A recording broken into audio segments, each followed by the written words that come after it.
Hey everybody! I have some great stories for you today, so sit back, relax, and let's get into it. I, a 25-year-old female, post a lot on Instagram. I get some slut-shaming comments here and there, but I always brush them off as trolls or bitter people. I was at a large family gathering Saturday night. My cousin, a 16-year-old female, and my sister, a 28-year-old female, were looking at Instagram on their phones. My cousin noticed that my sister has multiple accounts since she has a drop-down menu button next to her username at the top. She clicked on it and asked my sister what the alternate account username was for.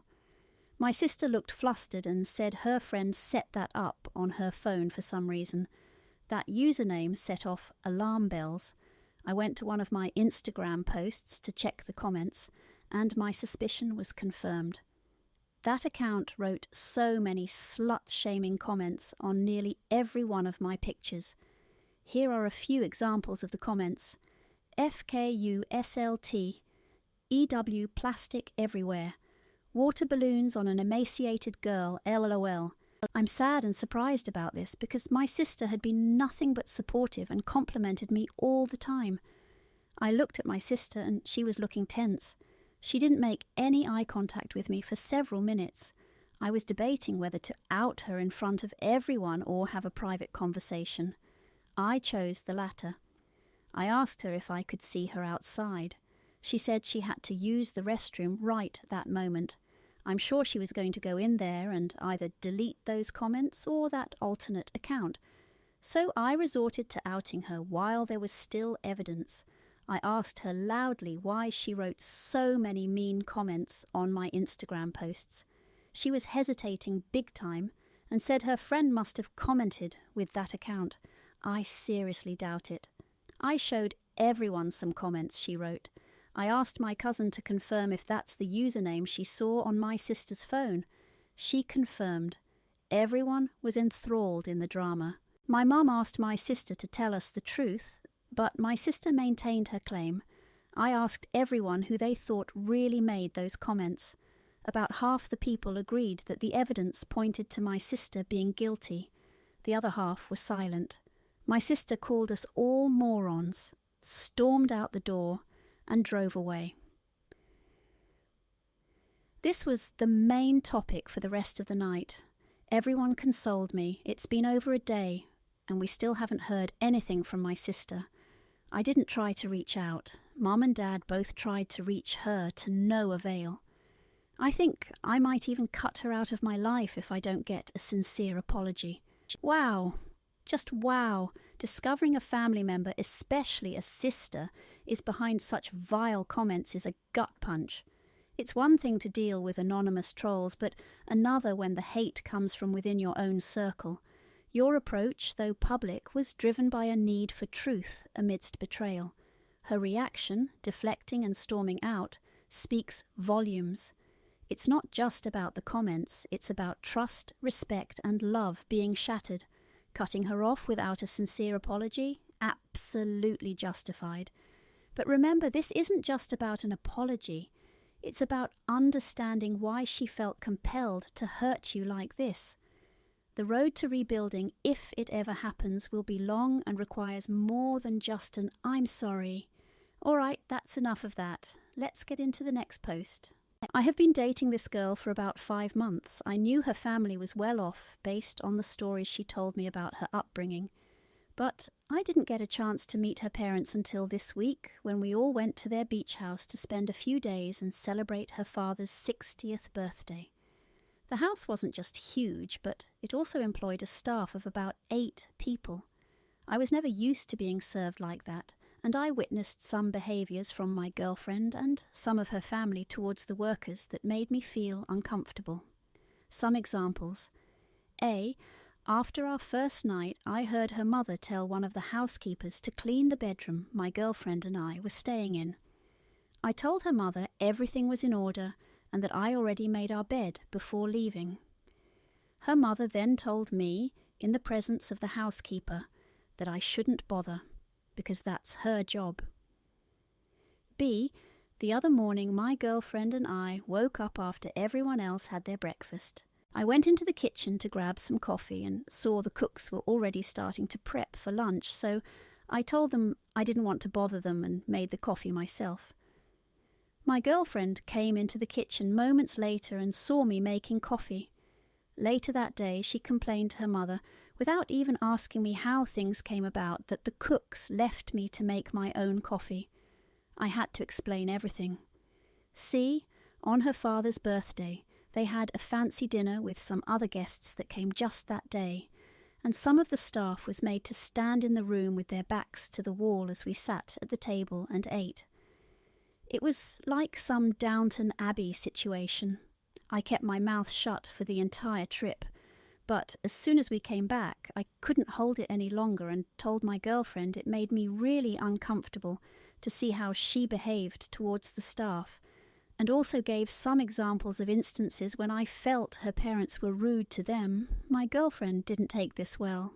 She said that I am the one at fault here for judging their lifestyle. In her mind, we had a perfect week together, and I was withholding my judgment until I could unleash it all on her. I don't think I am at fault for speaking my mind.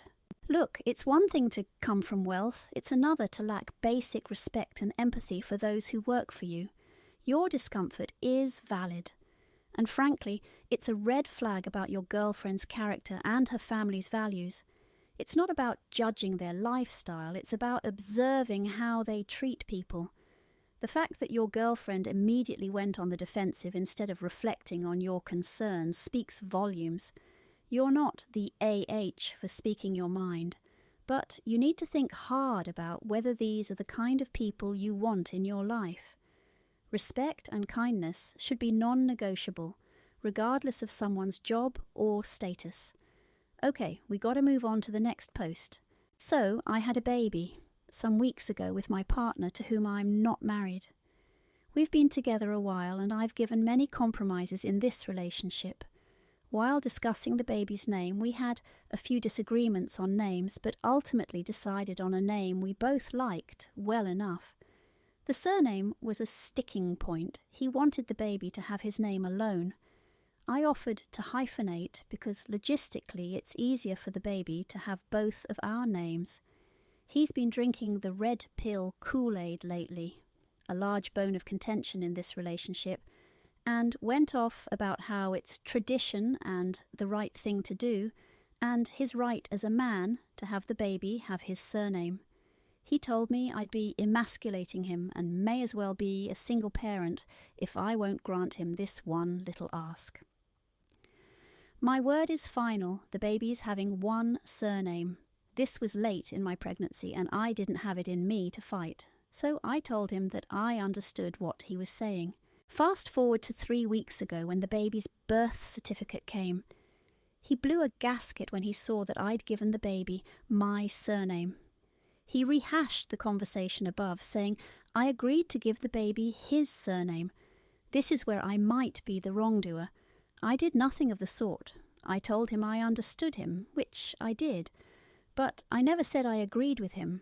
I told him there was no way I was doing all the work of making a baby for him to stick his name on it. When we brought up tradition, I told him it's also traditional for him to marry me before having a baby, but he was happy to ignore that. I told him it was traditional for him to be the provider, but I do that too. And I pointed out other holes in his logic. I told him trying to bully me into submission with his red pill nonsense when I was exhausted from pregnancy didn't work. He should have known better than to expect me to not share a surname with my child. He said the baby should only have one surname. They do. So why is he mad? He went crying to his brothers and mother, all traditionalists and misogynists, and now they're all up in arms. Am I the wrongdoer? To add, there seems to be some confusion. We are not married or engaged. I don't believe in it, and he's never seen the point of bringing the state into your relationship. So we agreed to never marry. He's on the birth certificate as the father. The baby just has my last name, but the father is listed. Thanks for your feedback. I'll be asking him to come for a talk so I can plainly address the issues you guys have helped me see. Thank you for that. But oh, honey, let's get one thing straight. You're navigating a minefield with a partner who's chugging the red pill like it's his life source. The audacity to demand his surname while dismissing your feelings and contributions? That's rich. You carried and birthed this baby, yet he thinks he can lay claim with just his name? Please. His sudden appeal to tradition is convenient, isn't it? Especially when ignoring traditions that don't serve him. You didn't agree to his terms, you acknowledged his opinion, which is not the same as consent. And pulling the emasculating card? That's manipulation 101. You stood your ground, and rightly so. This isn't about a surname. It's about respect, partnership, and equality. If he can't see that, well, he's got some serious reflecting to do. Before we press on, leave a comment if you're enjoying the video. Alright guys, here is the next post. My girlfriend and I have been together for about 8 months, and since then, there have been multiple occasions where I have ended up feeling frustrated due to this kind of behaviour. Context. We work in the same industry, so this makes many of my meetings and connections desirable for her. Most recently, I had an important meeting with a potential new agent. It was my second meeting, and he was coming to meet at our house for a chat. Then me and the agent, planned to go out to dinner. My girlfriend came home during the meeting, said hello, and then pulled up a chair and said, "I'm so hungry, what are you both up to? Are you going for dinner?" This threw me a bit. I was a bit lost for words, and after a bit of awkwardness, the agent said we should all go for dinner. At the dinner, she spoke about herself, she exaggerated a few things to look more impressive, made it clear she was agentless, and would randomly bring up that she did great work today, etc. I will say, she comes across very lovely and sweet, so of course the agent ended up being interested in her. When we were leaving, he wanted to meet up with her in New York. At dinner, she said, "I'm in New York next month," despite it not actually being confirmed. And then it became awkward as she had to admit the New York trip didn't have dates yet and wasn't 100%. When we got back home, I just said that something didn't feel right, and I didn't expect her to come home and do that. She got upset and defensive, would say things like, "I just won't talk to anyone in the future," which feels a little manipulative. Look, it's clear as day. Your girlfriend is using your professional connections for her own gain, and frankly, it's not okay. It's one thing to network, but it's another to hijack your partner's important meeting under the guise of being hungry and then shamelessly self-promote. It's not just about being opportunistic. It's about respect, or the lack thereof, in this case. Her actions at dinner were not only embarrassing, but also professionally undermining. And her defensive reaction when you brought it up? Classic deflection. You need to have a serious conversation about boundaries, respect, and professionalism. If she can't understand why her behaviour was out of line, you might need to reconsider how her actions reflect on you, both personally and professionally. So what did you all think of this situation? Let me know in the comments section. Alright, that's enough of that. Let's get into the next post. Tonight, my husband told me that we should eat out for dinner since we didn't have food at home. I agreed and suggested that we go out around 9 p.m, telling him I would put the kids to bed at 8 p.m. with the house clean and everything. He agreed, and by 8:30 both kids were already asleep and the house was clean. I messaged him that I was ready and asked if we could go now. He replied that he still had a customer, which I was fine with, and mentioned something about the food. However, he didn't respond, and by 9:30 I messaged him again, but got no reply. At this point, I was starving and getting angrier by the minute. I kept messaging and calling him, but there was no response. I was getting upset because he does this all the time. I would usually be fine, but tonight I was hungry, and the kids woke up. I messaged him that I was going to just fry an egg and that this dinner was over. He could eat out alone. That's when he started messaging me again. telling me he was busy and he could just order me food, but I told him to forget it because I'm not going to starve myself again waiting for him. He got upset and said that I should be more understanding because he was working, but he does this so much that I don't want to deal with it anymore. Am I the jerk? I'm not mad that we didn't go out. It was the principle of just telling me if we were going to eat or not. To add, I didn't mention a lot of things that you all wanted information about, so here goes. 1. Who was looking after the kids? This one caused a mass panic, LOL. My dad lives with us. He usually looks after them when I'm not present. 2. What did the kids and Grandpa eat if there wasn't any food?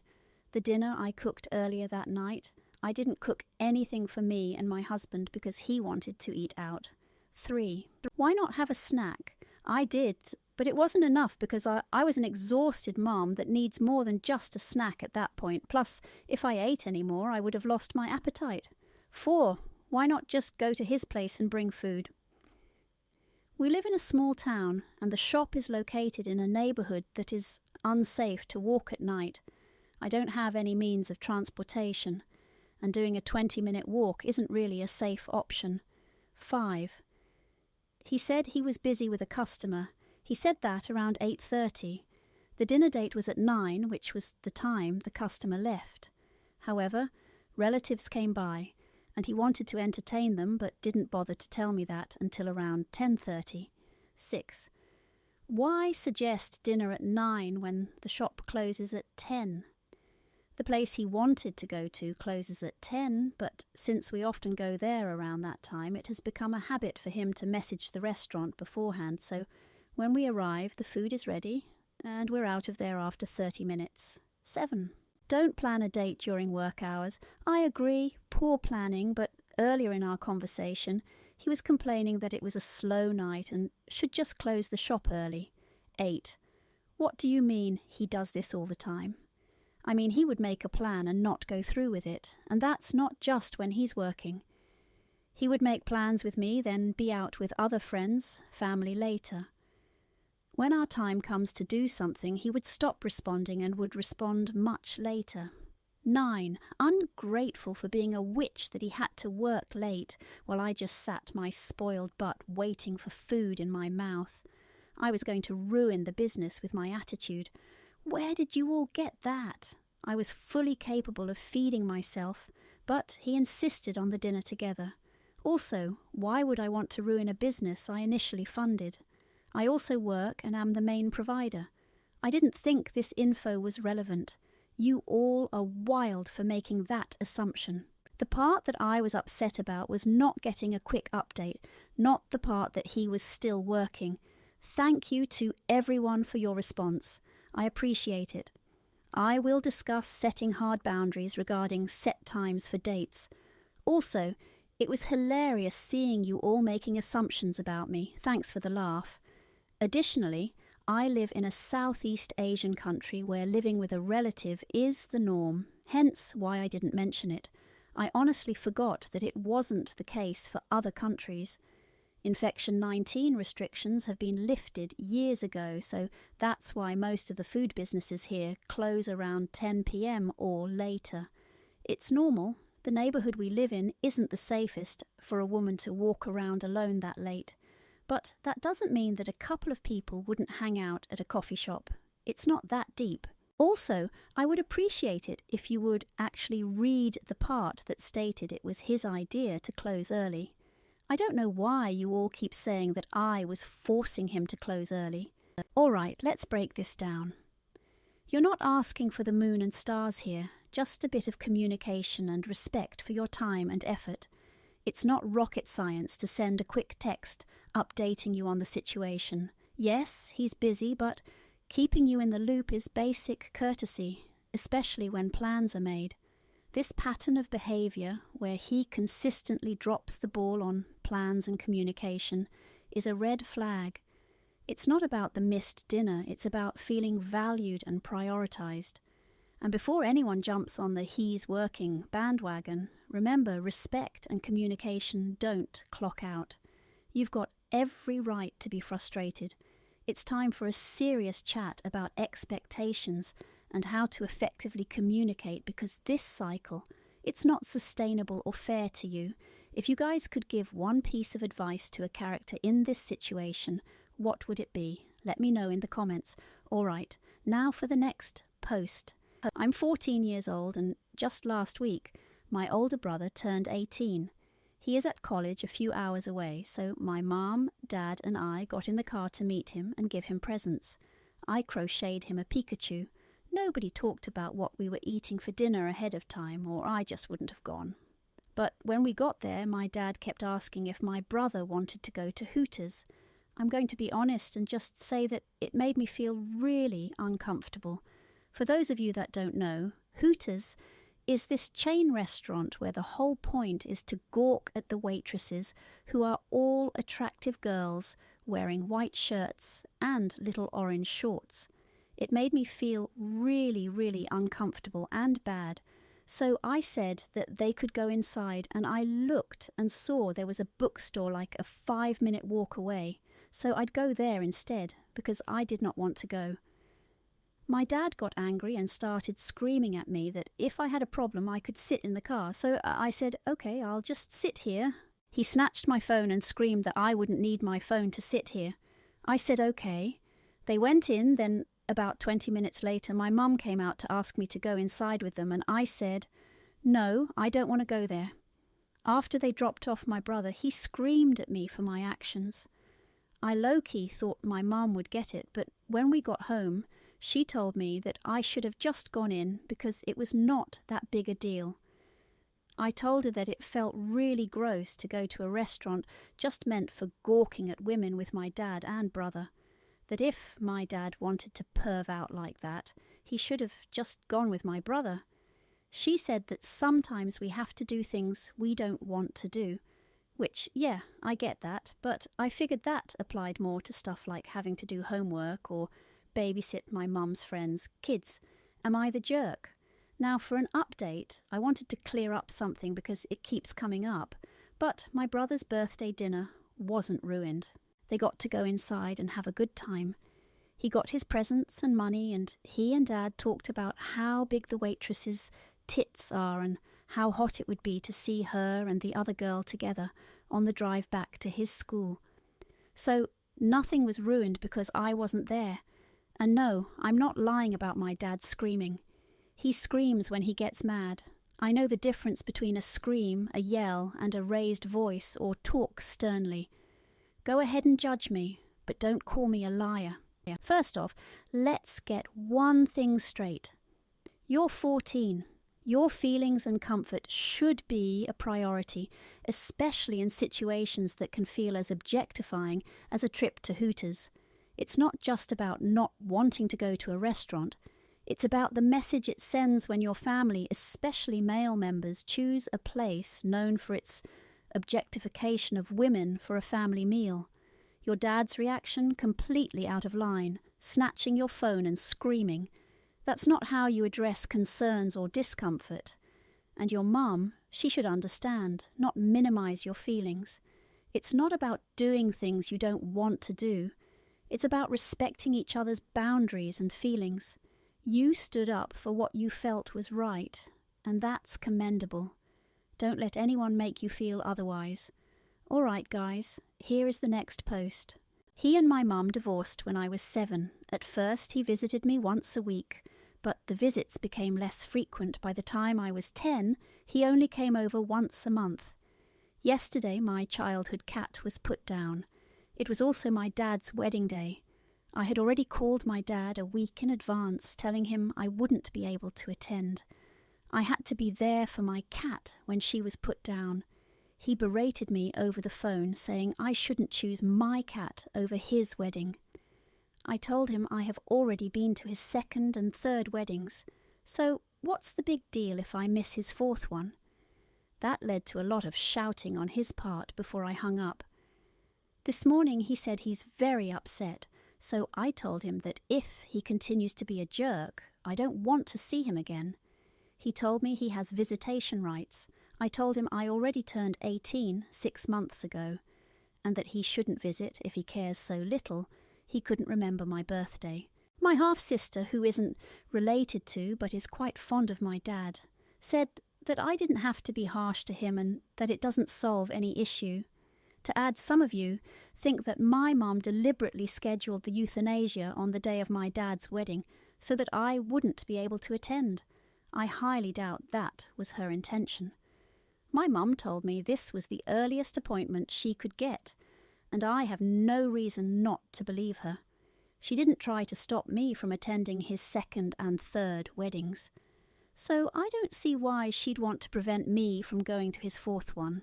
Look, your dad's track record isn't exactly stellar, is it? Visits dwindling from once a week to once a month. And now he's on his fourth wedding. It's clear where his priorities lie, and unfortunately, it doesn't seem like you're at the top of that list. Choosing to be with your cat in its final moments is a decision that requires compassion and empathy, qualities your dad seems to be lacking by berating you for it. Your response to him might have been harsh, but it was warranted given his reaction and the history of neglect. Your half-sister might mean well, but she's not in your shoes. You've dealt with this pattern of behaviour for years. Standing up for yourself doesn't always have to be gentle, especially when it's clear gentle hasn't worked in the past. So what did you all think of this situation? Let me know in the comments section. But we must jump into the next post before it gets too dark outside. So, me, a 49-year-old male, and my wife, a 48-year-old female, have 3 kids, a 20-year-old male, a 17-year-old female, and a 12-year-old female. Our son is a university student but is currently at home for the Easter holidays. My son is really into something called boys' love. I didn't really know what it was. He had mentioned it a few times but never went into detail. I still don't really know, but found out a bit more a few weeks ago as I went to visit him. And we went to a manga store where I said I would buy him one. The cashier asked for his ID, but he forgot to bring it.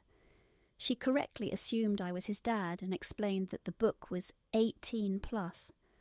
My son looked really embarrassed and quickly told her that he's 20, he does look younger than he is, often mistaken for anywhere between his actual age and around 14-ish.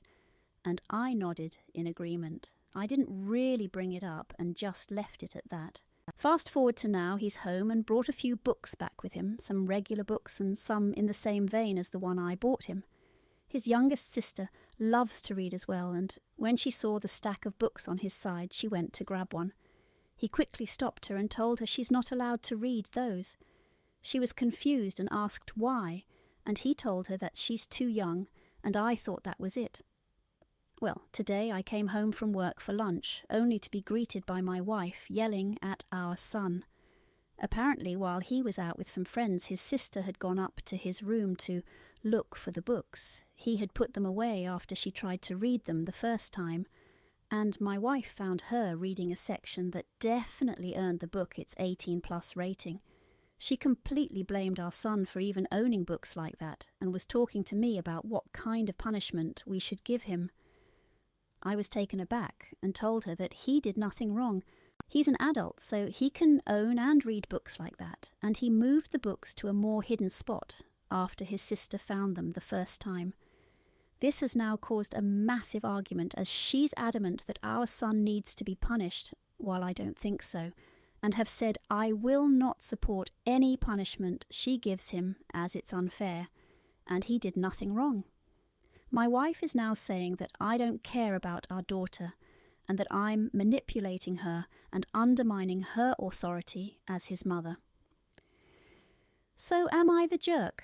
To add, my wording seems to have confused a few people. I'm sorry, this situation concerns my younger 12-year-old daughter, not my 17-year-old. Look, the core issue here isn't about the books themselves. It's about communication and respect within your family. Your son at 20 is certainly entitled to his privacy and his choice of reading material. He even took steps to keep his younger sister from accessing content that's not appropriate for her age. The problem arose when your daughter, driven by curiosity, went against her brother's wishes. Your wife's reaction, though coming from a place of concern for your youngest, is misdirected. Punishing your son for being an adult with adult interests isn't fair or constructive. Instead, this should be a wake-up call for a family discussion about boundaries, respect, and why certain things are age-restricted. Your wife's fear for your daughter's innocence is understandable, but the solution isn't punishment. It's open, honest dialogue. You're not undermining her by disagreeing. You're advocating for fairness and respect for everyone's autonomy. Before we move on, let me know what you thought about this situation in the comments section below. But we must jump into the next post before it gets too dark outside.